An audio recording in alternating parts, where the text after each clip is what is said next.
वाले कंपेनियन भी अगर ये रहस्य समझ गए कि दोनों ही अकेले हैं, तो फिर ना तो कभी वाद विवाद होगा, ना कोई झगड़ा होगा, ना कहना सुनना होगा, कुछ नहीं होगा। क्योंकि जो अकेला एहसास है वो इंडिपेंडेंस देता है, और इंडिपेंडेंस शिकायत नहीं करती कभी। इंडिपेंडेंस नेवर कंप्लेन, याद रखना इस बात का।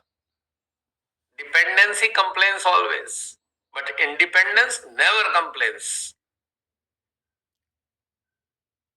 और ये दो साथ रहने वालों के लिए तो अमृत बराबर है कि दोनों ही अगर इंडिपेंडेंट हैं तो आप देखेंगे ना आपके बीच में कहना सुनना होगा, ना झगड़ा होगा, ना कोई वाद विवाद होगा, बिना कहे एक दूसरे की बातें समझ में आ रही होंगी।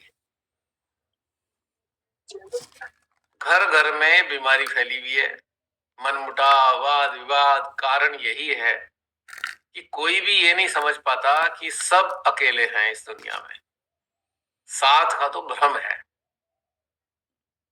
जिंदगी पता है कैसी है, जैसे एक बोगी के अंदर एक कंपार्टमेंट है, और कंपार्टमेंट में 8 लोग या 6 लोग हैं। थर्ड एसी होगा या 3 टायर होगा तो उसमें 8 लोग मिल जाएंगे आपको, और वो होगा सेकंड एसी होगा तो आपको 6 मिल जाएंगे, और अगर फर्स्ट क्लास होगा तो उसमें 4 मिल जाएंगे। लेकिन वो चारों ही अपनी अपनी जर्नी पर है ना। ऐसे ही जिंदगी में सेम चीज घटित होती है, सेम ऐसा ही है। अब ये कंपार्टमेंट क्या है, एक परिवार, एक कंपार्टमेंट है, पर सबकी इंडिविजुअल जर्नी है, कलेक्टिव जर्नी किसी की भी नहीं है। कोई भी परिवार के 2 सदस्यों की जर्नी एक सी नहीं होती। ये रहस्य समझते ही आप शांत, क्योंकि सब अपनी अपनी जर्नी के लिए जिम्मेदार हैं। कौन दूसरे को आरोपित करेगा? और ये आदतें कहां से आई हैं? कंडीशनिंग से, डीएनए में घुसी हुई हैं, पीढ़ी दर पीढ़ी यही देखते आ रहे हैं, आ रही नहीं पीढ़ी दर पीढ़ी यही। हमें बहुत ज्यादा याद होगी, अपने दादा दादी की याद होगी, फिर माता पिता की याद होगी, फिर चाचा ताऊ इनकी याद होगी, और हमारे अंदर भी वही चीज घुसी हुई है। लेकिन जब अब एक बहुत बहुत बहुत इंपॉर्टेंट बात बताने जा रहा हूं, वेरी वेरी इंपॉर्टेंट। जिन लोगों को भी श्री माता जी ने अपने चरणों में स्थान दिया है ना, इसके पीछे एक बहुत बड़ा कारण है। मां आदि शक्ति ने उन्हीं लोगों को चुना है जिनके डीएनए के ट्रेट्स बदले जाने हैं। ध्यान बता रहा हूं, जिनके डीएनए के ट्रेट्स चेंज होने वाले हैं उन्हीं को चुना गया है। चुना ही उन्हें गया है, जो सेलेक्ट ही उन्हें किया गया है, जो आरएनए डीएनए के ट्रेट्स बदलेंगे जिनके। और अगर नहीं हम समझे बात तो हम कहेंगे नहीं नहीं हम तो ऐसे हैं। या क्यों अपने ऐसे होने का गर्व क्यों कर रहे हो? You are suppose to change.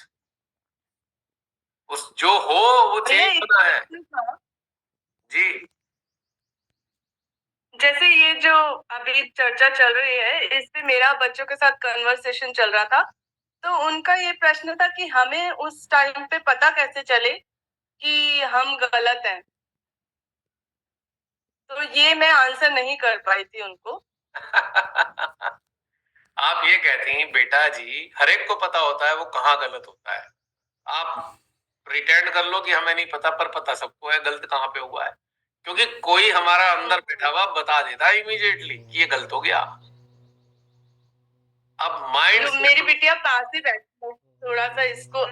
नमस्ते नमस्ते अंकल। एक्चुअली मेरा ये सवाल था, जैसे हम देखते हैं, जैसे शिमाता जी भी फॉल्स गुरुज के बारे में बात करती है, और अपन वर्ल्ड में भी देखते हैं, जैसे ओसामा जैसे जो लोग थे, ऐसा बोला जाता है उसके बारे में कि वो गलत था, लेकिन उसको पूरा बिलीव था कि वो 100% सही है, इसीलिए वो उसके रास्ते में किसी भी आने वाले को मना लेता था कि मैं सही यही बोल रहा हूँ। मतलब जैसे अपन बोलते हैं ना कि जैसे अपने को पता होता है गलत क्या है, अपने को ही पता होता है सही क्या है। तो ये डिफरेंशिएशन हमें पूरा विश्वास कहाँ से है कि जो हमारा रास्ता है वो सही ही जा रहा है। क्योंकि जैसे एक तरफ ऐसा बोला जाता है कि अगर आपका कुछ गलत रास्ता जा रहा है तो आपकी बॉडी रिस्पॉन्ड करेगी, आपको बीमारी आएगी। पर फिर ये कैसे डिफरेंशिएशन हो कि वो जो बीमारी आई है वो अभी गलत रास्ते की वजह से जा रही है या पास्ट का कार्मिक अकाउंट है उसकी वजह से आ रही है। तो 100% बिलीव कैसे अपने आप पे डेवलप हो कि नहीं हमारा रास्ता सही है, गलत नहीं है। वेरी सिंपल बेटा, वेरी सिंपल। जो चीज सोचने से आपके हृदय में उल्लास बढ़ रहा है, जॉय फील हो रहा है, तो रास्ता ठीक है। अगर आपको कहीं सफोकेशन या शंका, कंफ्यूजन आ रहा है, तो गड़बड़ है मामला। ट्रुथ कभी कंफ्यूजन नहीं देता, अनट्रुथ ही कंफ्यूजन देता है। ये पैरामीटर है 100% ये। हाँ जी अंकल, ये सही, ये आई अग्री विद दिस। पर मतलब जो नार्सिसिस्टिक टेंडेंसी बोलते हैं अपन जिसको, नार्सिसिज्म जो बोलते हैं अपन जिसको, उन लोगों का एक, जिनको बोलते हैं ना कि आज्ञा पकड़ी हुई है तो नार्सिसिज्म है, तो उनका एक ट्रीट यही बोला जाता है ना कि उनको कभी भी सेल्फ डाउट नहीं आता, कंफ्यूजन नहीं आता, जब वो गलत है तब भी नहीं आता। नहीं तो नहीं मतलब नहीं, वो नहीं, रास्ता नहीं, हमारा नहीं है, ये कैसे पता? इसको मैं ऐसे बताऊंगा, दे वर इन डाउट। अपने प्रति उन्हें डाउट था ही, इसलिए उन्होंने इम्पोज कर दिया, अपने को इम्पोज कर दिया, नहीं मैं ठीक हूं। डाउट होता है वही तो नार्सिसिस्ट होते हैं। वो इम्पोजिशन है उनकी, उनकी जो डिजायर है। मान लीजिए किसी ने कहा मैं तो अरबपति बनूंगा, चाहे मैं डकैती डालूं, चोरी की, कुछ भी करूं, उसने डिजायर इतनी इंटेंस है, तो उस डिजायर के कारण वो अपने अंदर की चीजों को जानते हैं कि तू डाउटफुल है, तेरा होगा नहीं होगा, इसलिए उन्होंने अपने आप को एक लाद लिया अपने ऊपर एक थॉट, और फिर वो दूसरे पे भी लादते हैं। अच्छा, मतलब अगर गलत रास्ता पकड़ना पड़े अपने आप को सही प्रूव करने के लिए, तो मान लो कि तुम शायद गलत ही जा रहे हो, अगर कोई एक भी एलिमेंट गलत लगने लगे तो 100% चाहे गलत वो होता है वो। हाँ, मीन्स सही हो लेकिन एंड, मतलब एंड सही हो लेकिन मीन्स गलत हो, तो शायद एंड भी गलत है। जितने भी नार्सिसिस्ट टाइप के हैं वो सबसे ज्यादा डरपोक क्यों होते हैं कि कुछ चला ना जाए, उनका छूट ना जाए। They are fearful inside, they are inferior inside. वो उसको टॉलरेट नहीं कर पा रहे हैं। आज जो तुम स्टेटस पे हो, वो निकल गया तो क्या होगा, तो अब वो डोमिनेट करेंगे सबको, कि सारी दुनिया हमारे हिसाब से चलनी चाहिए, सबको डोमिनेट करते हैं, क्योंकि उन्हें फियर है जो तुम्हारे पास है चला जाएगा, कोई तुम्हारी बात सुनेगा नहीं। आज तुम्हारे राजसी ठाट बाट है, कल नहीं रहेंगे। आ जाता है फियर, तो हम लोगों में भी आ जाता है ना, मतलब नार्सिसिस्ट नहीं हो के भी फियर तो आ जाता है ना। अब आपने अपने आप ही जवाब दे दिया ना, जब रूट गलत होता है तो फियर आता है, रूट सही है तो कोई फियर नहीं। अच्छा। Truth never gives you fear, सबसे पहली पहचान। when we head towards untruth, whether we know it or we do not know it, we feel fear, we feel confusion, we feel doubt।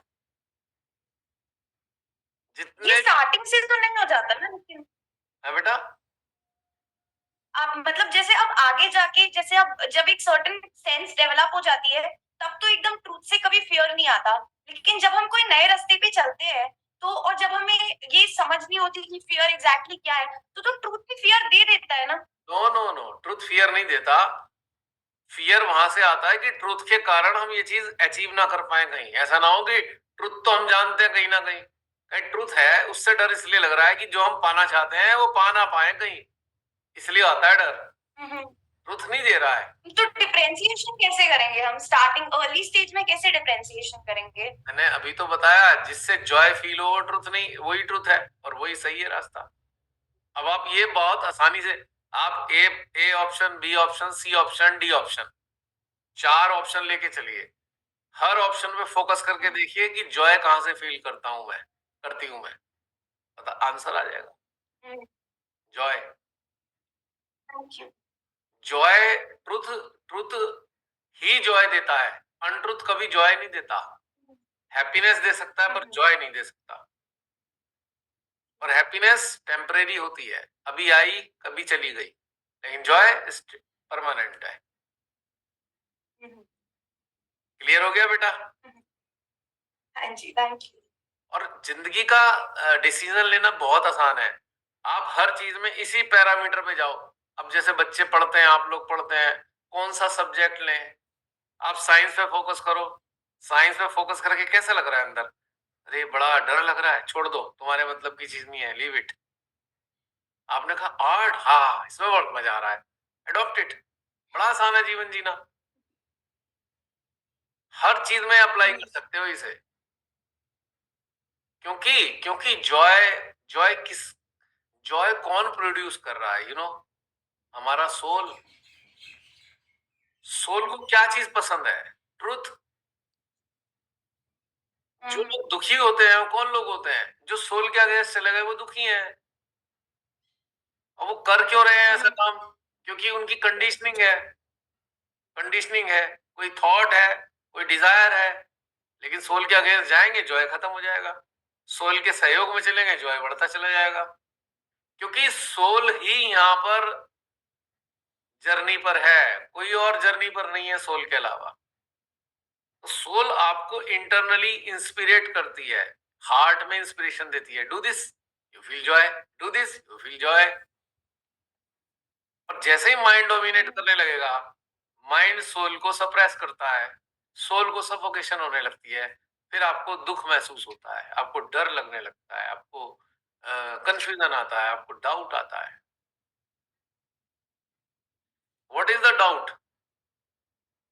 The outcome of quarrel or fight between truth or untruth creates doubt, confusion, fear।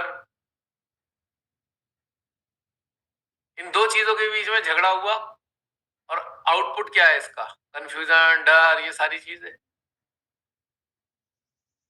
Soul always go for truth and mind is a myth.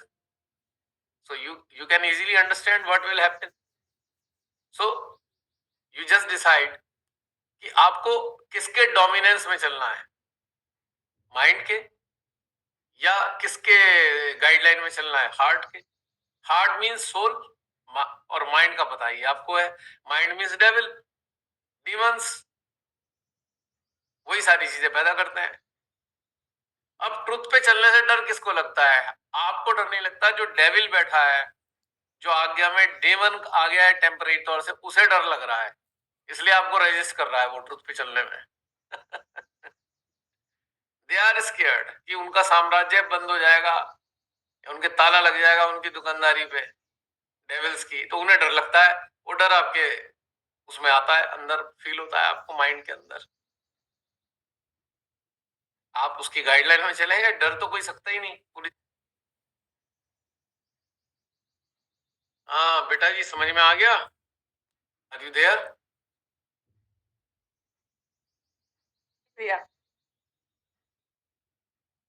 हाँ शिल्पा बहन, बच्चे को समझ में आ गया? हाँ जी, हाँ जी। अरे इतनी देखो, लाइफ इतनी सिंपल है। भगवान ने इतना आसान जिंदगी जी है, पर मनुष्य उसको बहुत कॉम्प्लिकेटेड बना देता है। हर चीज में कॉम्प्लिकेसी,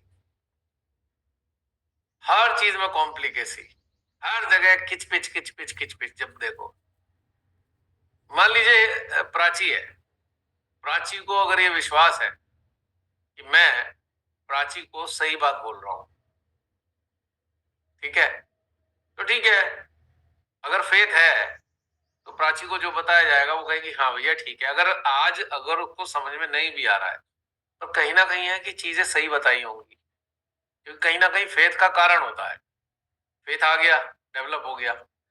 लेकिन कई लोग ऐसे होते हैं कि फेथ डेवलप ही नहीं कर पाते, 24 घंटे परेशान है वो अपने कंफ्यूजन्स में। क्यों? क्योंकि जो अंदर मेंटल किचपिच है वो उन्हें तंग करती है, वो दूसरों को तंग करते हैं। और वो किचपिच किन के अंदर है? जिन्हें फेथ नहीं है अपने अंदर कि वो ईश्वर की संतानें हैं, फेथ ही नहीं है। अगर ईश्वर की संतान है तो ईश्वर हमें क्या भूखा छोड़ देगा? इसका भी फेथ नहीं है। फिर इसका फेथ नहीं है कि जीवन में जो घटनाक्रम हो रहा है ईश्वर की इच्छा से हो रहा है, इसका भी फेथ नहीं है। अब घटनाक्रम से ही लड़े पड़े हैं, संघर्ष किए जा रहे हैं घटनाक्रम से लगातार। हाँ, इसमें ये जो घटनाक्रम की बात कर रहा हूँ, ये इंडिविजुअल की बात कर रहा हूँ। ऐसा नहीं है कि पूरे एक मानवता के खिलाफ कोई घटनाक्रम चल रहा हो, हम कहें भाई हमें मतलब नहीं है, घटनाक्रम ईश्वर की इच्छा से हो रहा है। नहीं नहीं नहीं, जब शैतानी शक्तियां बढ़ जाएंगी तो संसार में मानवता के खिलाफ ही होगा सारा कुछ, पूरी वर्ल्ड में इविल स्पिरिट्स बढ़ी हुई हैं, इविल पावर्स बढ़ी हुई हैं। अब उसको बैलेंस कौन करेगा? जागृत, जागृत लोगों के द्वारा बैलेंस होगी वो। कोई सत्य के राही तैयार होने शुरू हो जाएंगे, उनका फाइट शुरू हो जाएगा, वो बैलेंस होना शुरू हो जाएगा। लेकिन यहाँ मैं इंडिविजुअल की बात करता हूँ, इंडिविजुअल की। अरे इंडिविजुअल लाइफ में आपके कुछ घटनाक्रम आ रहा है, क्यों झगड़ा खड़े पड़े हो उस घटनाक्रम से? स्वीकार करो, फ्री करो अपने आप को उस चीज से। हर चीज में फाइट, हर चीज में, हर घटनाक्रम में फाइट। ऐसा क्यों कर दिया, ऐसा वैसा कैसे हो गया? इंडिविजुअल लाइफ की बात कर रहा हूं मैं। फॉरगेट इट, अपना रास्ता निकालो। जैसे हम सड़क पे जाते हैं, गाड़ी चला रहे हैं, बहुत भयंकर ट्रैफिक है, पर उसमें भी हम अपना रास्ता निकाल लेते हैं ना। झगड़ा तो नहीं करते हुए चलते हैं, से गर्दन निकाल के कभी स्कूटर वाले को गाली देंगे, कभी रिक्शा वाले को गाली देंगे, कभी किसी और को गाली देंगे, ऐसा तो नहीं करते ना। इतने भयानक ट्रैफिक कंजेशन में भी हम साइलेंटली अपनी गाड़ी धीरे धीरे निकाल के ले जाते हैं। तो ये प्रोसेस अपनी लाइफ में क्यों नहीं कर सकते? जिंदगी जिंदगी में भी बड़ा सारा ट्रैफिक फंसा हुआ है, और ट्रैफिक में कौन फंसे हैं? ढेर सारे लोग हमारे सराउंडिंग में। बस इतने सारे ट्रैफिक जैम के साथ साथ अपनी जिंदगी को निकाल के लेते चलो, बिना किसी इफेंट बट के, एक्सेप्ट करते हुए ये ट्रैफिक जाम ही रहेगा। अब जो दिल्ली के निवासी हैं, उन्होंने तो 10 साल से अपने को आदत ही डाल ली, कहीं ना कहीं तो मिलना ही है जाम। वो अब बोदर नहीं करते, परेशान भी नहीं होते, हाँ खड़े रहेंगे घंटे भर, 15 मिनट भी गाड़ी खड़ी है एक जगह, आदत पड़ गई उनकी, तो भैया ट्रैफिक जाम ही रहेगा दिल्ली में तो। अब जो कोई यहाँ से जाएगा दूर से, वो बौखला बौखला के 36 बार बोल चुका होगा, अरे यार दिल्ली बड़ी खराब है, यहाँ तो बड़ा ट्रैफिक होता है। और साथ में कोई उसका दिल्ली वाला है, वो आराम से मुस्कुरा रहा है, कह रहा है बैठ जाए यार, कोई दिक्कत नहीं है, निकल जाएगा थोड़ी देर में। तो जिंदगी में बड़ा ट्रैफिक है, चारों तरफ ट्रैफिक जाम मिलेगा आपको। अपना रास्ता निकालो शांति से, एक्सेप्ट करते हुए कि ट्रैफिक रहना ही है।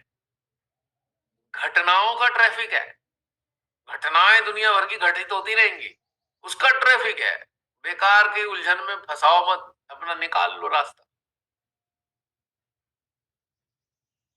बड़ा आसान है जीवन जीना, अगर आप ये समझ गए तो आप आसानी से जीवन निकाल लोगे।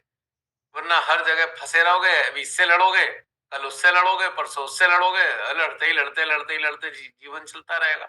इधर लड़ोगे, घर अपसेट होके आओगे, फिर लड़ोगे, फिर घर में अपसेट होके जाओगे, फिर घर में लड़ोगे, फिर अपसेट रहोगे, तो मतलब सिलसिला अंतहीन।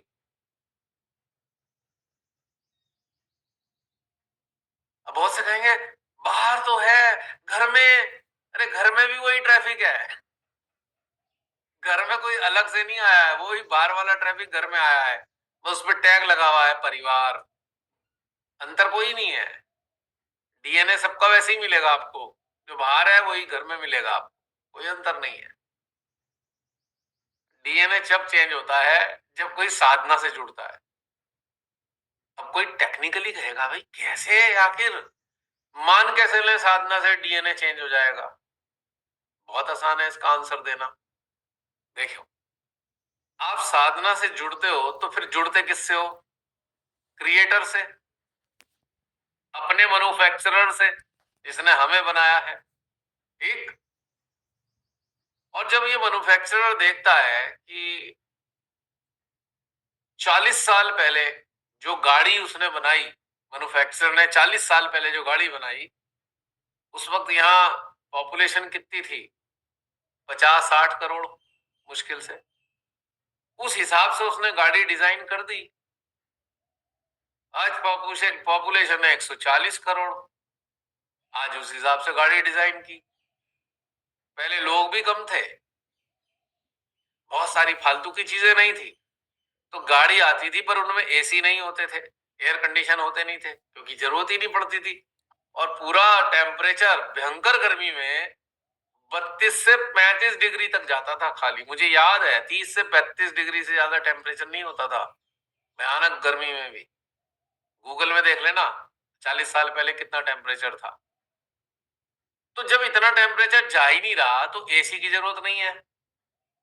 पॉइंट की बात समझना, पॉपुलेशन बढ़ी, बहुत सारी चीजें ऐसी बढ़ गई, कह सकते हैं कि जो आउटपुट होता है, जो एक्सक्रीशन है, ह्यूमन बॉडी का एक्सक्रीशन है, जो यूज कर रहे हैं, मशीन्स यूज कर रहे हैं, उसका एक्सक्रीशन है, हीट जनरेट हो रही है।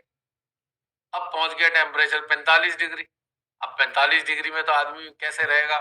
फिर एसी बन गए, अब एसी वाली गाड़ी आती है। समझ रहे हो मेरी बात? तो टाइम के मुताबिक भगवान सारे साधन देता है एज पर टाइम, तो हमें उसी को एक्सेप्ट करना होता है और उसके मुताबिक अपना रास्ता चुनना होता है। तो घर के अंदर भी तो कौन लोग आए हैं, कौन लोग हैं जो पिछले जीवन में बाहर रहे होंगे, अब वो घर में आ गए, परिवार के रूप बन के आ गए। भिन्नता क्यों होती है? भिन्नता इसलिए है कि कुछ लोगों से पहले भिन्नता मतलब विचार नहीं मिलते होंगे। ठीक है, भगवान ने कहा, भगवान का व्यवस्था बड़ी बढ़िया है। अच्छा, इनसे बातचीत नहीं करते हो, चलो कोई बात नहीं, अगले जन्म में परिवार का सदस्य बना के भेजेंगे, अब कर लो क्या करो, कर लो क्या करो, अब क्या करोगे? अगर ईश्वर की दृष्टि से देखो तो एक माता पिता है। अब माता पिता क्या सोचते हैं, उनके 4 बच्चे हैं मान लो, तो माता पिता क्या सोचेंगे, भैया बच्चों में आपस में लड़ाई नहीं होनी चाहिए। माता पिता अगर आप लोग हैं तो आप यही तो सोचते हो, भाई 4 बच्चे हैं, 2 बच्चे या 3 बच्चे हैं, भाई बच्चे प्यार से रहें, यही तो चाहते हो। अच्छा, नहीं हो रहे थे, माता पिता भी जुगाड़ निकालते हैं, ऐसी चीजें देते हैं, आधी तो उस बच्चे के पास है और आधी उस बच्चे के पास है, दोनों मिलेंगी तभी चीज बनेगी।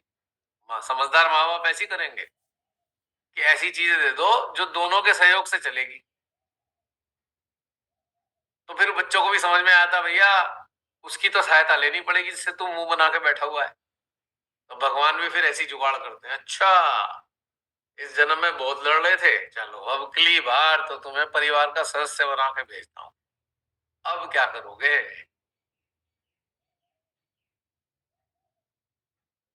तो भिन्नता पारिवारिक उसमें क्या होता है, वाद विवाद का कारण भी मुख्य रूप से यही है, क्योंकि गॉड नहीं चाहते कि उनकी सारे बच्चे, पूरे विश्व में जो उनके बच्चे हैं, आपस में झगड़े पकड़े करते रहें। तो अदला बदली करते रहते हैं, शिफ्टिंग करते रहते हैं जन्म के हिसाब से, चलो भाई यहाँ झगड़ रहे थे, चलो इनको ही ले आऊं तुम्हारे घर में मैं। कई बार शत्रु भी परिवार का सदस्य बन के आते हैं और एहसास भी होने लगता है, यार ये परिवार के सदस्य तो नहीं हो सकते, शत्रु ही है। पर अगर इस हायर प्लेन से, इस ऊंचे वाले दर्जे से अगर आप नीचे देखो तो ईश्वर के लिए कोई शत्रु नहीं है और कोई मित्र नहीं है। ईश्वर की निगाह में मनुष्य आपस में ना तो शत्रु है ना मित्र है, वो तो उनके बच्चे हैं। अब बच्चों में प्यार से रह लें, तो बच्चों को प्यार से रहने की शिक्षा देने के लिए उन्होंने अपनी संतानों को भेजा। 10 संतानें आई जिन्हें हम मास्टर्स कहते हैं, 10 मास्टर्स। वो क्या कराने आई थी? वे प्यार से रह लो, तुम सब एक ही लोगों की संतान हो, एक ही माता पिता की संतान हो, क्यों झगड़ा करते हो, यही तो बताने आए थे। है ना कितना इंटरेस्टिंग? और अगर आप इसे समझ गए तो आपके परिवार में कोई कितना ही विरोधी हो आपका, आपको उससे फर्क ही नहीं पड़ने वाला, क्योंकि आप ये जान रहे हो ये भिन्न है और मैं भिन्न हूं, अंदर से चेतना के स्तर पे। तो भिन्न, दो भिन्न लोगों के बीच में झगड़ा कैसा? What for? अभी तो वही बात हो गई, एक ब्लू कलर है एक रेड कलर है, लड़े पड़े हैं आपस में, क्या करोगे लड़के? एक ब्लू है एक रेड है। भगवान कहेंगे क्या करेंगे? अच्छा अच्छा, 2 रंग लड़ रहे हैं, चलो इसे वॉयलेट बना दो, नीले को लाल के साथ मिला दिया, अब वॉयलेट कलर, एक नया कलर तैयार हो गया। ऐसे ही होता है ना, लाल के साथ अगर नीले को मिला दोगे तो जामुनी रंग बन जाता है। तो ये उनका परमुटेशन कॉम्बिनेशन का गेम चल रहा है, परमुटेशन कॉम्बिनेशन का गेम ऐसे ही चल रहा है। भिड़ने वालों को ना भिड़ने वालों के साथ जोड़ देते हैं, जो भिड़ना नहीं चाहता उसी के साथ भिड़ने वाले को जोड़ दिया क्योंकि उन्हें तो बैलेंस करना है। अब जो शांति प्रिय है वो दुखी हो गया, हाय भगवान मेरे साथ कौन है, सारे दिन झगड़ता रहता है। उसके अंदर तो ये चल रहा है, भगवान तुमने क्या किया, ऐसे इंसान को भेज दिया सारे दिन झगड़ा करता है मेरे से। भगवान मुस्कुरा के कह रहे हैं, पर चूंकि वो माइंड ओरिएंटेड है सुन नहीं पा रहा। अगर वो माइंड ओरिएंटेड ना होता, भगवान जो कह रहे होते वो सुन लेता। भगवान कह रहे हैं भाई मैंने ही किया है जानबूझ के, तेरी किस्मत खराब नहीं है, मैंने ही किया है ये काम संतुलन स्थापित करने के लिए। अब पंच तत्वों में संतुलन नहीं देखते आप, अपनी खुली आंखों से डेली देखते हो। कैसा संतुलन देखते हो? बहुत गर्मी है, बहुत गर्मी है, ऐसे चल रही है, पता लगा 2 दिन बाद बारिश आ गई, हो गया ना संतुलन। होता है ना संतुलन, क्योंकि गर्मी एक से तड़पने लगे तो बारिश भेज दी कि चलो अब उतनी गर्मी नहीं होगी, थोड़ा ह्यूमिडिटी सह लेना, लेकिन इतनी तीखी वाली गर्मी खत्म कर दी। तो भगवान ने हम सबको जन्म इसी कॉन्सेप्ट पे दिया है, परिवार के सदस्यों के रूप में बैलेंस करने के लिए। अब ये तो चलो छोड़ो, हम मामूली से मनुष्य हैं। अब मैं जरा अवतारों के परिवारों की बात करूं तो आपको आसानी समझ में आ जाएगा। अब श्री राम और उनके परिवार में कैसे सदस्य थे जो ईर्ष्या करते थे राम जी से? कैकई ने ईर्ष्या करी, भैया भेजो राम को, ये सत्ता जो है राम की हो जाएगी, मेरे बच्चे को कुछ नहीं मिलेगा, चलो ये भेज दो इसे। राम के घर में कैकई जैसी माता। अब वो खेल भले ही उनका ईश्वरीय हो, पर हम प्रत्यक्ष में क्या देख रहे हैं? कैकई ने लोभ के कारण राम जी को वनवास कर दिया। कर दिया नहीं कर दिया? राम जी को पता नहीं था क्या कैकई माता के रूप में मिलेगी, मेरे को पता था, पर वो किस लिए आए? संतुलन देने के लिए, संतुलन करने के लिए आए। राक्षसी राज बढ़ रहा है, इतना बढ़ता जा रहा है राक्षसी राज। अब संतुलन स्थापित करना है। अच्छे खासे राम जी हैं, अपनी मर्जी से तो जाने वाले नहीं, क्या कहीं माता ने भगा दिया, जाओ यहां से जाके। उन्होंने कहा चलो राक्षसी राज का अंत करने के लिए तो आना ही था मेरा, पर कोई कारण तो बनता। अगर परिवार इतना प्रेममय होता तो क्या राम जी जाते? पॉइंट की बात बता रहा हूं मैं तुम्हें, पॉइंट की बात। परिवार इतना प्रेम वाला होता तो राक्षसों का अंत नहीं होता त्रेता में, राम जी को जाना ही नहीं पड़ता। अब राक्षस तो पहले भी थे, रावण तो पहले भी था, और कोई दिक्कत थोड़ी थी। चूंकि जो सर्वोच्च क्रिएटर थे, उन्होंने ऐसी व्यवस्था करके भेजा कि भाई परिवार में 1-2 सदस्य ऐसे डाल दो और इसके कारण राम जी को जाना पड़ेगा, उधर राक्षस राज को बैलेंस करने के लिए उनका युद्ध हो जाएगा। इधर बाली को संतुलित करना था, बाली ने उत्पात मचा रखा था। अब वो जंगल ना जाते तो बाली भी नहीं मारे जाते, बाली का उत्पात बराबर रहता, रावण का उत्पात बना रहता राक्षसों का। तो ऊंचे दर्जे की सोल को, अब मैं राम जी को एक बार अवतार ना मानूं, मैं कहूं साधारण मनुष्य थे लेकिन अच्छे इंसान थे, तो अच्छे इंसान को भेजा गया राक्षसों का अंत करो। बैलेंस, इक्विलिब्रियम एंड बैलेंस, इस सृष्टि में इसी पे टिकी हुई है सारी की सारी चीजें, हर चीज से बैलेंस होना है।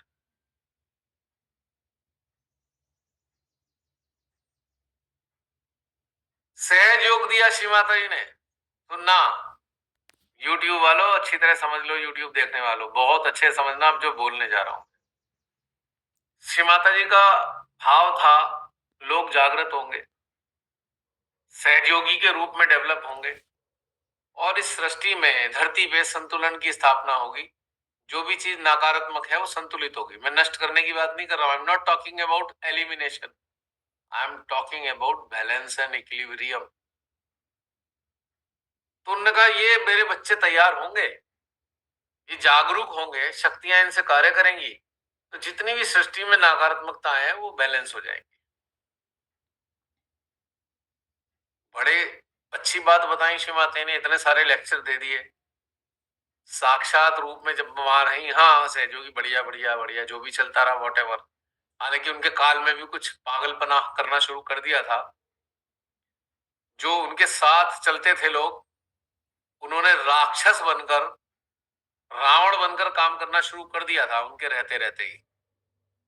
यानी कि डोमिनेंस शुरू हो चुका था तब तक। मेरी आंखों के सामने कई सारे किस्से हैं, बिना जाने नहीं बोलता, क्योंकि जिन्हें मैंने खुद देखा है उस आधार पे बोल रहा हूँ। और राक्षस तो आ चुका था उस वक्त भी, और उन्होंने अपना काम करना शुरू कर दिया था। ठीक है, माँ ने जागृति किस लिए दी? इतनी ऊंची, इतने भाव के साथ कि सृष्टि को बैलेंस मेरे ये बच्चे करेंगे, मेरी शक्तियां इनके जरिए कार्य करेंगी। अब सहयोगी संस्थागत स्तर पे जो राक्षस सक्रिय हुए, उनके आज्ञा पे बैठे हुए, उन्होंने कहा ये तो हमारा साम्राज्य है। अब उन्होंने कितने साम्राज्य बना दिए, सारे तो नहीं कहता मैं, सारे नहीं कहता, लेकिन सेंटर्स में एक जरूर महारथी बैठा है जो डोमिनेट कर रहा है। अक्सर सारे सेंटर्स की बात नहीं कर रहा हूं मैं, बहुत अच्छे लेवल पे कोऑर्डिनेटर्स या लीडर्स हैं, बहुत अच्छे हैं, मैं उन्हें भी जानता हूं जो बहुत अच्छे हैं। अब देखिए 4 अच्छे लोग तो यहीं मौजूद हैं हमारे इस प्लेटफॉर्म पे, 4 कोऑर्डिनेटर तो इसमें ही मौजूद हैं, अच्छे ही हैं, तभी तो यहाँ हैं। तभी तो वो सोचेंगे कि हम करते क्या रहेंगे पूरी जिंदगी, कब तक ये कोऑर्डिनेटर बने रहेंगे, कब तक लोगों को चलाते रहेंगे, हमारे को क्या करना है, कहीं तो इनके अंदर आया। ऐसे अभी भी बहुत सारे लोग हैं, लेकिन बहुतायत में क्या हुआ, एक कट्टर साम्राज्य की स्थापना हुई। कट्टर साम्राज्य जिसमें जो जागरूक सहजी हैं वो अगर जागरूकता अपनी प्रकट करना चाहते थे, उनकी जागरूकता प्रकट नहीं करने देंगे, दबा के रखेंगे, कंट्रोल में रखेंगे। हो गया ये सब शुरू। पूरे वर्ल्ड में, मैं भारत की बात नहीं कर रहा, पूरे वर्ल्ड में बीमारी फैली हुई है ये। अब श्रीमती ने कहा ये मेरे तो सारा पर्पस खराब हो गया है। तो फिर वो परेशान होकर उन्होंने कहा मेरे बच्चों तुम एक माँ का ग्रुप बनाओ, माँ का, यहाँ पे ये बीमारियां ना हो, ये बीमारियां ना हो, मैं कोऑर्डिनेटर, ये मैं ट्रस्टी, अब मेरे हिसाब से चलो उसके हिसाब, ये कुछ ना हो। माँ का ग्रुप जो डेडिकेटेड किस चीज के लिए हो, कि जो केवल केवल जो मैंने रास्ता दिया है उसको आगे बढ़ाने में इंटरेस्ट हो, उसका और किसी चीज में इंटरेस्ट ना हो। उनको शब्दों में कहना पड़ा एक माँ का ग्रुप बनाओ। और एक तरफ उन्होंने क्या कहा था, ग्रुप बनाना तो बहुत खराब चीज है, ग्रुप नहीं बनाना चाहिए, एक तरफ उन्होंने कहा, लेकिन बाद में उन्हें मजबूर होकर कहना पड़ा एक माँ का ग्रुप बनाओ। वो बाद में काफी लेटर स्टेज में उन्होंने कहा, लेकिन पहले उन्होंने खंडन किया था कि ग्रुपिज्म नहीं होना चाहिए, सबने सुना होगा। लेकिन बाद में उन्होंने तंग आके कहा भाई ये क्या, ये करने क्या लगे, उन्होंने कहा भाई मैं एक माँ का ग्रुप बनाऊं, यानी कि यहाँ पर ये मठाधीशी ना हो, संस्थाधारिता ना हो, डोमिनेंस ना हो, ऐसा उन्होंने बोला मजबूरी में। तो किस लिए बोला, ताकि ये बैलेंस हो सके, जो कचरा हो गया, बैलेंस के साथ साथ वो चीजों को भी बैलेंस करना है। जो इस धरती पर खराबियां हैं वो कौन बैलेंस करेगा, ये तो मठाधीश बनकर सबको कंट्रोल करके बैठ गए, किसी को आगे बढ़ने नहीं दे रहे। तो ये तो उन्हें उसमें उलझाए जा रहे हैं, clearing clearing clearing clearing, virus डाला क्लियरिंग करो, वायरस डाला क्लियरिंग करो, वायरस डाला क्लियरिंग करो। तो वो क्लियरिंग में लगे हुए, सृष्टि को बैलेंस कौन करने वाला है, कौन करेगा सृष्टि को बैलेंस, यानी कि जो इनसे मुक्त होगा। मुक्त कौन होगा, जो माँ के ग्रुप के सदस्य होंगे। समझ में आई बात, कहां पे कहां से कहां तक उन्होंने मजबूरी में ऐसा किया। जो मुक्त होंगे हर चीज से, वो ना किसी के डोमिनेंस में है, ना किसी चीज में डोमिनेंस में, किसी से फंसे हुए नहीं। और यहाँ पे उन्होंने एक्सपेक्ट किया ये माँ के ग्रुप में जो बच्चे होंगे वो अपनी कंडीशनिंग से भी मुक्त होंगे, स्वयं की कंडीशनिंग से भी मुक्त होंगे, इफ एंड बट से भी मुक्त होंगे, ये ठीक नहीं वो ठीक है इस झंझट से भी मुक्त होंगे। वो टोटल स्वतंत्र होंगे, स्वतंत्र। अगर मैं ये कहूं कि वो एक सोल होंगे, सोल वाले ट्रेट से भरे हुए होंगे, उनके पास केवल सोल के ट्रेट होंगे, यानी कि माइंड फ्री चेतनाएं, मन मुक्त चेतनाएं। तो कौन है? सोल है। सोल कौन है? जो आजाद है। आजाद कौन है? जो अपने भी किसी बंधन से बंधे हुए नहीं है। तो ये उनका माँ का एक माँ का परसेप्शन था, या कहीं माँ की इच्छा थी ऐसे साधक तैयार करने की।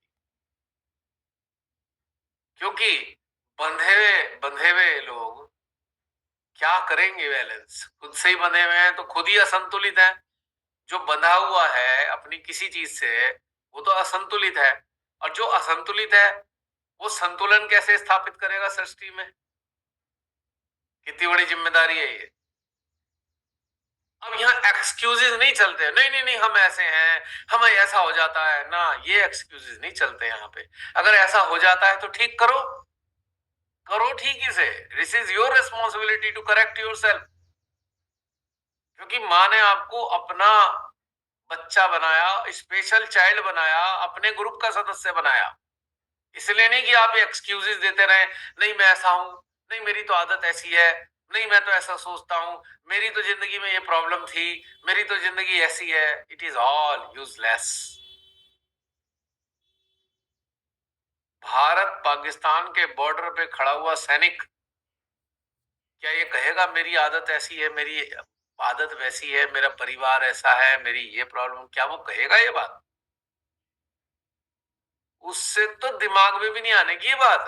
वो कहेगा वो बंकर देखेगा, शत्रुओं के बंकर देख रहा है, यहाँ कोई हलचल तो नहीं हो रही, कोई मोर्टार, कोई आर्टिलरी का कोई शेलिंग तो शुरू नहीं होने वाली, वो चेक कर रहा है पहले ही अटैक कर दें शुरू होने से पहले। वो कहाँ ये सोच रहा है मैं कैसा? अगर वो ये ऐसा सोच रहा है तो 100% वो फाइटर तो नहीं है, वो प्रहरी तो नहीं हो सकता। एटलीस्ट वो प्रहरी नहीं हो सकता। वो गलत आ गया, वो नौकरी के लालच में आ गया, पर वो प्रहरी नहीं है। प्रहरी तो सोच ही नहीं सकता। प्रहरी तो अपनी तनख्वाह के बारे में नहीं सोचता कि भाई मेरी तनख्वाह कम क्यों है, ओ भाड़ में जा, सरकार बढ़ाए बढ़ाए ना बढ़ाए ना बढ़ाए, मैं तो प्रहरी हूँ, भगवान ने मुझे देश का प्रहरी बनाया, बस मेरे को इतना ही खुश हूं मैं मर जाऊंगा, मुझे पता है मेरे गोली लगेगी, मेरे पता है यहाँ शेलिंग होगी तो मेरा बम आके गिरेगा, मुझे पता है मिसाइल हिट कर सकती है, पर मैं तो सैनिक हूँ, मुझे सरकार क्या देती है मुझे इससे कोई परवाह नहीं है। मेरे मरने के बाद सरकार क्या देगी मुझे इसकी भी परवाह नहीं है, क्योंकि मैं तो भगवान ने मुझे प्रहरी बनाया। कहा ये फालतू की चीजें सोचेगा, मैं ऐसा था, मैं वैसा था, मेरे अंदर यूं है, मेरे अंदर यूं है, हैं? ये कहा उसके अंदर ये सब चीजें यानी कि कंडीशनिंग से मुक्त है, तभी तो सैनिक है। यहाँ पे जो खड़े हो, आप बैठे हो, इसका एकमात्र पर्पस तो यही है। श्री माता जी का जो पर्पस था, उन्होंने ये इस प्लेटफॉर्म बनवाया क्यों? वाई? किसको प्रेरणा कैसे तैयार की? पूनम दीदी को प्रेरणा दी, जसरीन को होस्ट बनाया, बाकी तो सब इल्ले थे, ना तो अंदर प्रेरणा थी ना कोई मालूम इसका ऑनलाइन करना क्या है, हमें आता भी नहीं। लेकिन दोनों के अंदर आई ना, सबसे पहले पूनम दीदी के अंदर प्रेरणा आई, फिर उसके बाद जसलीन ने उसको इम्प्लीमेंट किया, क्योंकि वो जसलीन ऐसा काम शुरू कर चुकी थी अपने स्कूल के लिए, ये सारी चीजें उसे आती थी। लेकिन ये दोनों ने कुछ नहीं करा, उनसे करवाया गया, ऐसा समझना चाहिए। और मेरा जो भी रोल है वो भी मैं अपनी मर्जी से तो कर नहीं रहा, आपको भी पता है मैं अपनी मर्जी से कुछ करता ही नहीं, मेरे से भी करवाया जा रहा है। आप लोग भी अपनी मर्जी से यहाँ नहीं हो, गलतफहमी है आपकी कि आप अपनी मर्जी से आए हो, आप भी अपनी मर्जी से यहाँ नहीं हो, आपको भी लाया गया है। लेकिन जब लाया जा चुका है तो चिंतन मनन और विवेकशीलता के साथ सोचें कि हमें यह लाया गया है, तो अब हमें अपनी तुच्छ चीजों की तरफ उलझना नहीं है। अब कोई कहे मैं बहुत बिजी हूं, मैं घर साफ नहीं रख पाता, भाई बिजी लाइफ तो आपकी सुबह से शाम तक रहनी है और हमेशा रहनी है, तो क्या इसका मतलब घर गंदा ही रखोगे, हमेशा गंदा रखोगे घर? या हम लोग इतने बिजी होने के बाद भी अगर पूरा घर साफ नहीं कर पाते एक बार में, तो किश्तों में करते हैं, करते तो है ना अपना घर भी साफ, कम से कम अपना सोने का कमरा तो साफ कर ही लेते हैं, अगर पूरा घर साफ ना हो कि रात को भाई साफ कमरे में सोए, गंद में तो नहीं सो पाएंगे। तो ये जब इतने बड़े 200 गज, 250 गज, 500 गज, 300 गज, 100 गज के मकान को हम साफ करते हैं, तो पर ये जो हमें एक आवरण दिया है मनुष्य देहधारी, इसके अंदर जो फिल्थ है, माइंड से इतनी सारी फिल्थ गंदगी है, इसको भी तो साफ करने की जिम्मेदारी बनती है। मरते दम तक बिजी ही रहोगे, सब लोग बिजी रहेंगे मरते दम तक, कोई खाली नहीं है, किसी ना किसी चीज में हर कोई लगा हुआ है, किसी ना किसी काम में सब कोई लगा हुआ है। कोई अगर जॉब नहीं करते हैं तो उनके पास घर की बहुत सी जिम्मेदारियां हैं, अलग तरीके की जिम्मेदारियां हैं, जो नौकरी वाले निभा नहीं पाते जिन जिम्मेदारियों को, वो वाले लोग निभाते हैं। अब जैसे कि मैं व्यापारी हूँ, मेरे को बिल्कुल समय नहीं होता, फैक्ट ये आप भी जानते हैं, लेकिन फिर भी मुझे कुछ जिम्मेदारी निभानी होती है, करना ही है ना मुझे तो वो काम। पर मैं ये एक्सक्यूज देकर नहीं कह सकता अरे नहीं नहीं नहीं आज जूम नहीं, आज मैं बहुत बिजी हूँ, ये तो नहीं कहा ना मैंने कभी। हाँ, अगर मैं शहर से बाहर हूँ या कोई एक ऐसी विपरीत परिस्थिति तैयार हो गई जहां मेरी मजबूरी है, तभी मैं आपको एक्सक्यूज कहता हूँ कि आज नहीं हो पाएगा, पोस्टपोन करना पड़ेगा। पर ये तो नहीं कहता नहीं आज मैं बहुत बिजी हूँ, आज जूम सेशन नहीं होगा। कई बार तो ऐसा होता है मैं सोया भी नहीं होता हूँ, 2-2 रात हो जाती है ढंग से सोए हुए, और तीसरी रात को ये होता है, तो क्या मैं ये बात क्या एक्सक्यूज कहता हूँ, नहीं आज मुझे नींद आ रही है, आज मैं नहीं करूंगा? अरे भाई, this is my management, it is a responsibility.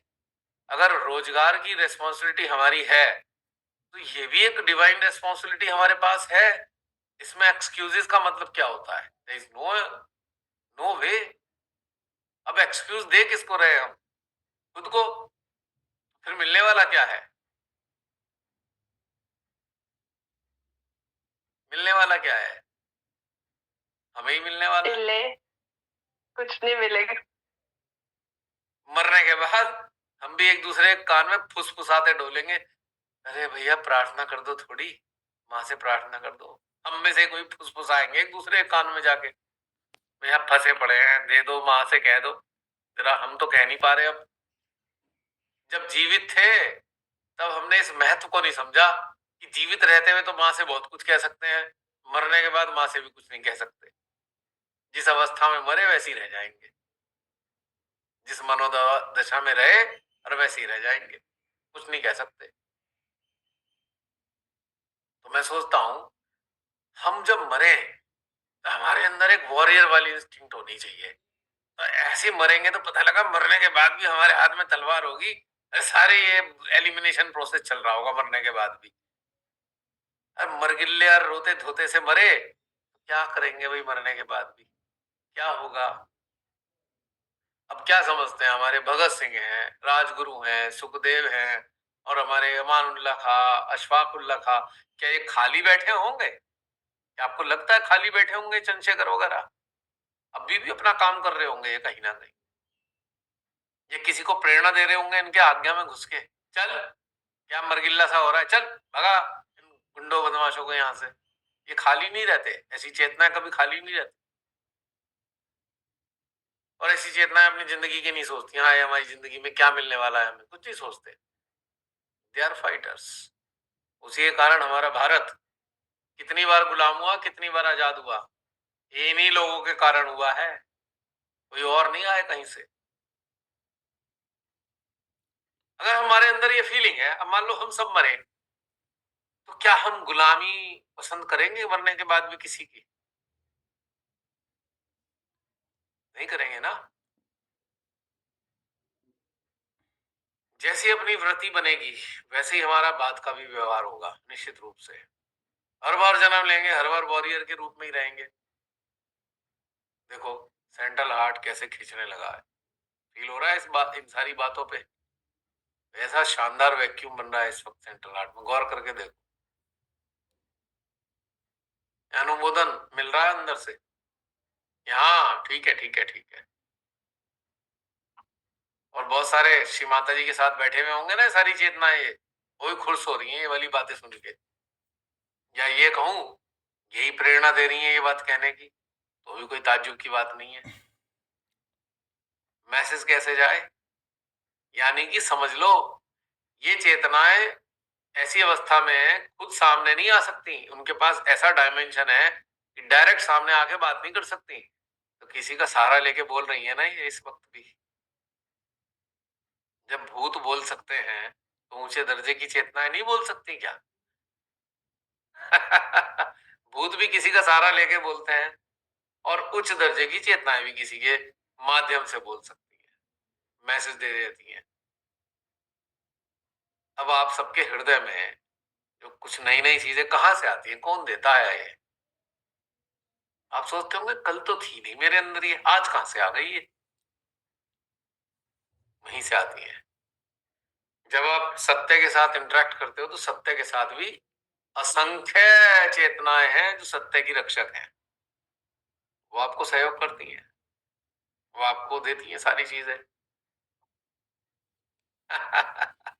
सपनों की दुनिया नहीं है ये, यथार्थ बातें हैं ये। अब तो मैं समझता हूँ बहुत सी चीजें यथार्थ समझ में आने लगी होंगी। अब देखो किसने दिलवाया था अंदर से ये भैया ये जो वैक्सीन है डार्कनेस से आई है, डोंट पुट इट, लगाना मत। परिणाम सामने देख रहे हो आप आजकल। और मेरे को और कल तो इवन हंटर्स में जो आपने पोस्ट किया था वही वाला वीडियो वैक्सीन से रिलेटेड ही था। अच्छा, न्यूज अच्छा मुझे पता नहीं, मैं तो सुना नहीं। वो जो 9:30 की जो पोस्ट थी वो पूरी वही वाली थी जो डिस्कशन हुए थे। अच्छा बताओ, देखो कितने महीने पहले ये कहलवा दिया और सब मुझे पागल समझते थे। मेरा पूरे खानदान ने लगवा रखे हैं 2-2। अब मैं सोचता हूँ भैया निर्लिप्त हो जाओ, पता नहीं क्या क्या देखने को मिलेगा अभी आगे।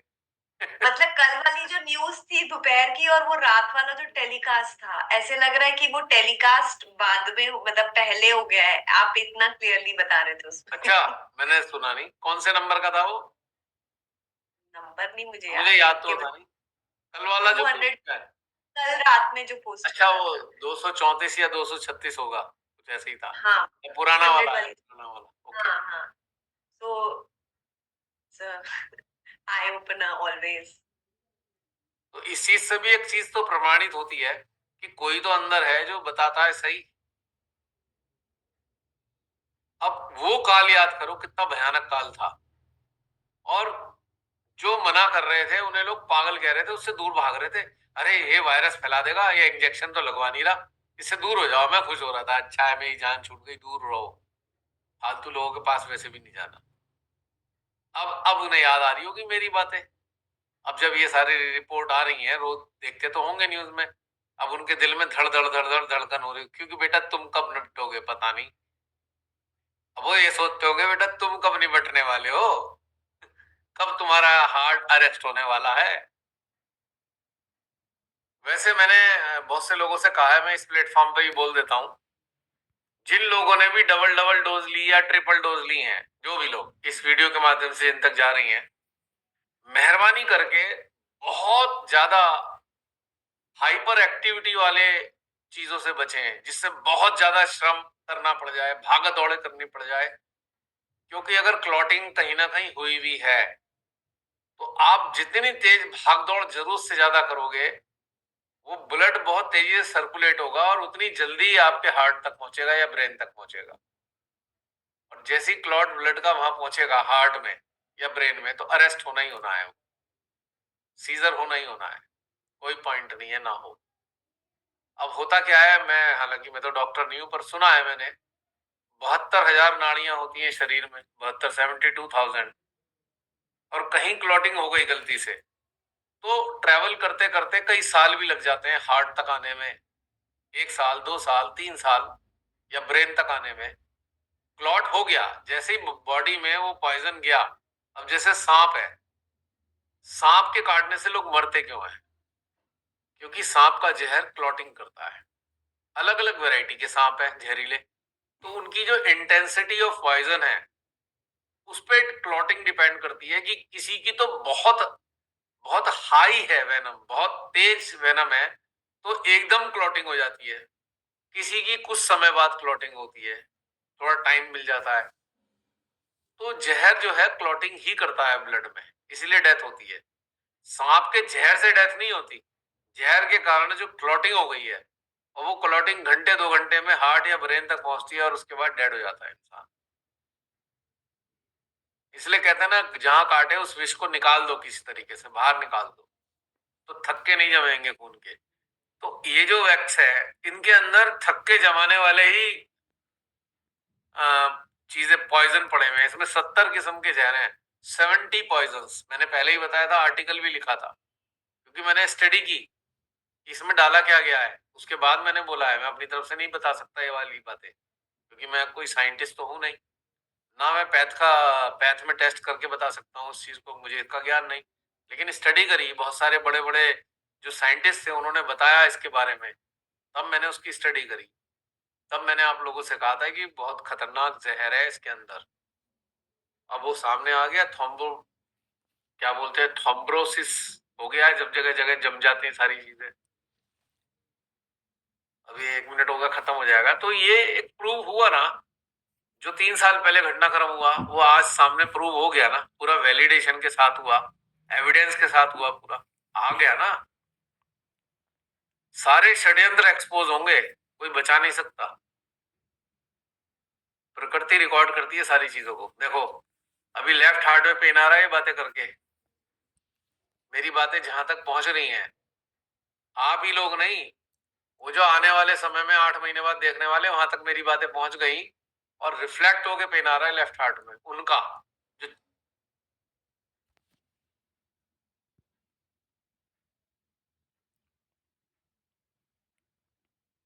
वो महारथी कौन है? भारत के पूर्व प्रधानमंत्री देव गौड़ा के पोते पोते। और ये नहीं कि वो अय्याशी के चक्कर में हुआ है, वो उसका धंधा करते